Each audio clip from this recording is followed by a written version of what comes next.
Salut à toutes et à tous, c'est Cam, on se retrouve aujourd'hui pour la vidéo achat manga du mois de mai. Et ce mois-ci, j'ai acheté en tout 35 tomes. Comme d'habitude, je présente d'abord les éditeurs chez qui j'ai le moins acheté, jusqu'aux éditeurs chez qui j'ai le plus acheté. Sans plus tarder, c'est parti. Pour les éditeurs chez qui j'ai acheté un tome, on commence avec Crunchyroll.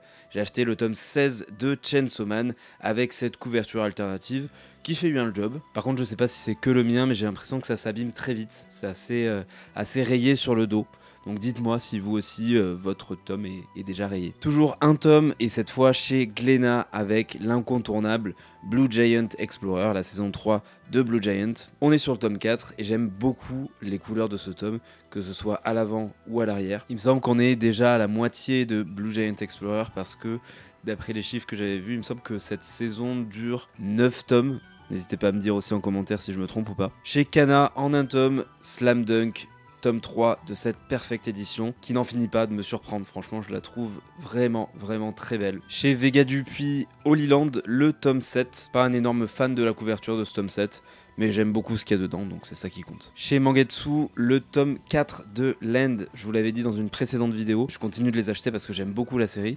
Par contre, j'arrête pour l'instant de les lire, j'attends d'en avoir plusieurs pour pouvoir les lire parce que je me rendais compte que j'étais obligé de tout me relire à chaque fois parce que j'avais du mal à me souvenir en fait de ce qui se passait avant. Donc ce tome 4 ne sera pas présent dans les bilans lecture du mois de mai. On passe aux éditeurs en 2 tomes avec tout d'abord chez Futuropolis, et j'ai pu m'acheter ces 2 tomes en partie grâce à vos contributions sur mon compte Rakuten. C'est vrai qu'il m'arrive quasiment jamais d'en parler sur la chaîne, mais j'ai un code Rakuten. Si vous l'utilisez pour votre premier achat sur Rakuten, ça vous permet d'avoir moins 10 € sur votre commande. Et moi, de l'autre côté, si vous faites cet achat avec succès, ça m'apporte aussi 10 € sur ma prochaine commande. Donc c'est plutôt cool et ça permet d'acheter des gros bouquins comme ça. Donc vous le savez, j'ai adoré les bouquins de Kumsuk Gendry Kim que j'ai découvert avec Mauvaises Herbes. C'était aussi aux éditions Futuropolis. Et là, j'ai acheté Demain est un autre jour d'occasion, mais aussi La Saison des pluies. Ce sont tous les deux des one-shots, tous les deux dans ce format BD qui se rapproche quand même pas mal du manga dans sa structure. Et le constat est définitif, j'adore cette autrice. Chez Pika, 2 tomes aussi, avec le tome 3 de Welcome Back Alice de Shuzo Oshimi. Toujours aussi fan de cette série, toujours aussi fan de cet auteur. Et le 2e tome, ce n'est pas un achat, c'est un don de la part d'un collègue youtubeur qui s'appelle Zera Manga. Alors je sais pas si vous le connaissez, je vais vous mettre le lien de sa chaîne en description. Je crois qu'il a commencé il y a pas très longtemps. Et il m'a proposé, en fait, il sait que j'adore Jiro Taniguchi et que je veux le full set. Et donc lui, il a pas trop aimé Samurai Non Grata, qui est quand même un sacré bébé. Hein.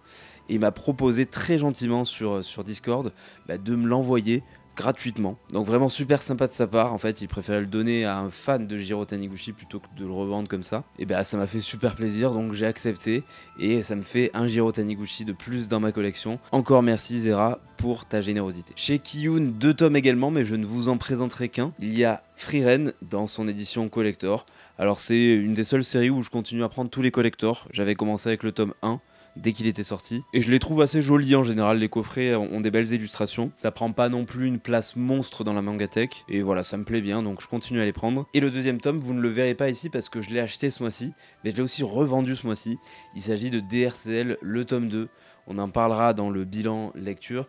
Et vous vous doutez que si je l'ai vendu, et si j'ai vendu aussi le tome 1, c'est que j'ai pas trop aimé la série. Sur le podium, on a 2 éditeurs ex aequo. On a tout d'abord Delcourt Tonkam, ou plutôt Tonkam, puisque j'ai trouvé un manga que je cherchais depuis longtemps, qui est dans mes objectifs d'ailleurs, et qui n'est plus commercialisé actuellement. C'est le dernier manga de cet auteur qui me manquait. Il s'agit de Genkaku Picasso de Usamaru Furuya. Très content de l'avoir trouvé, en plus en un état nickel. Bon, j'ai payé le prix, mais j'avais fait quelques ventes sur Vinted. Ça m'a permis de pas trop voir que je payais ces 3 tomes 50 € en gros. Donc vraiment super content d'avoir complété cet objectif et d'avoir enfin le full set d'Usamaru Furuya, qui est un auteur que j'adore. Donc à la 3e place ex aequo avec 3 tomes, on retrouve un nouvel éditeur, ou plutôt une nouvelle collection, puisque c'est chez Rue de Sèvres, mais c'est la nouvelle collection Renard Doré, ou le Renard Doré, qui est en fait une librairie à Paris qui a lancé sa propre collection en partenariat avec Rue de Sèvres et qui a publié 3 mangas. Donc Le Voyage d'Ourselune, qui est un one-shot. Alors je trouve les éditions vraiment magnifiques. On a Mamma Mia Dorée qui est tout en couleur et qui sera en 3 tomes. Et on a La Forêt Magique d'Oshigahara qui sera en 5 tomes. Je trouve aussi la cover vraiment très très belle. Quand Rue des Sèvres et Le Renard Doré ont annoncé cette collaboration et ces 3 mangas qui allaient sortir, j'étais de suite fan puisque j'ai adoré la charte graphique utilisée et je trouve vraiment ces 3 mangas très très beaux. On passe à la deuxième place avec Sakamanga ou Casterman qui se retrouve quand même très souvent sur le podium. Là on est sur 7 tomes en tout avec le tome 4 de la très belle édition de L'Habitant de l'Infini, les tomes 10, 11 et 12 de Glouton et Dragon. Donc ça y est, je suis à jour dans la publication en France, donc dans les tomes qui sortent en France. Il reste plus que 2 tomes pour compléter la série. Je sais que le tome 13 sort en juin et j'ai vraiment hâte de le lire parce que j'aime vraiment beaucoup cette série. Et enfin j'ai aussi pris 3 one-shots de Jiro Taniguchi sur le site Rakuten via Gilbert Joseph et Coup de gueule. Le problème avec Gilbert Joseph, c'est qu'ils mettent souvent leurs livres d'occasion en état comme neuf, donc on s'attend à avoir des livres comme neufs, et en fait pas du tout. Quand ils arrivent, ça fait 2 fois, et quand ils arrivent, ils sont pas en super bon état, ils sont un petit peu abîmés. Alors celui-là c'est pas forcément le meilleur exemple. Donc il y a Skyhawk de Jiro Taniguchi, il y a Garoden toujours de Jiro Taniguchi, et celui-ci je le trouve particulièrement abîmé. On peut voir une rayure ici, des traces de colle, là c'est complètement défoncé aussi. Et on a le softer de Jiro Taniguchi aussi, là carrément la cover est complètement délavée, elle a changé de couleur, c'est complètement jauni. Il y avait aussi une odeur un petit peu de renfermé, et tous les 3 étaient indiqués comme neufs. Donc ça m'arrive pas souvent, mais gros coup de gueule contre Gilbert Joseph qui met des états comme neufs alors que c'est pas du tout comme neuf, et ça trompe le consommateur. Donc malheureusement je leur ai mis un mauvais avis sur Rakuten, c'est pas ce que je fais d'habitude, mais quand ça le mérite, je le fais, et surtout que c'est la 2e fois que ça m'arrive. Il l'avait fait aussi avec les 2 bouquins que j'ai présentés avant des éditions Futuropolis. J'avais aussi pris sur Gilbert Joseph via Rakuten, et état comme neuf, sauf que le dos était fendu en bas, donc pour moi c'est pas du comme neuf, c'est à la limite du très bon ou du bon. Donc je pense malheureusement que c'était la dernière fois que j'achetais via Gilbert Joseph. Et à la première place, une fois n'est pas coutume, on retrouve IMHO, qui est un éditeur chez qui j'achète directement mes mangas, et en général j'adore ce qu'ils font.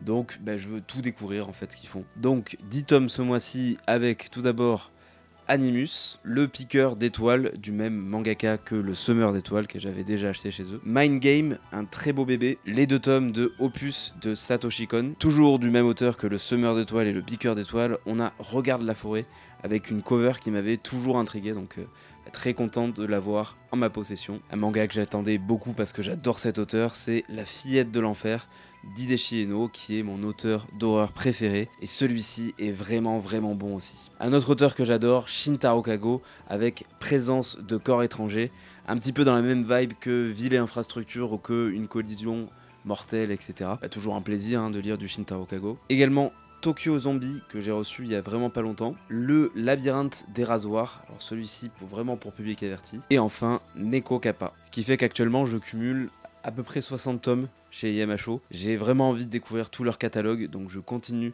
d'acheter, mais là je commence à arriver à la fin. J'ai quasiment tout ce qu'ils ont fait, en tout cas en manga. Je cherche aussi des mangas qui ne sont plus commercialisés, comme Intermezzo, il y a 5 tomes, Doron Shibimaru, quelque chose comme ça, et Charivari.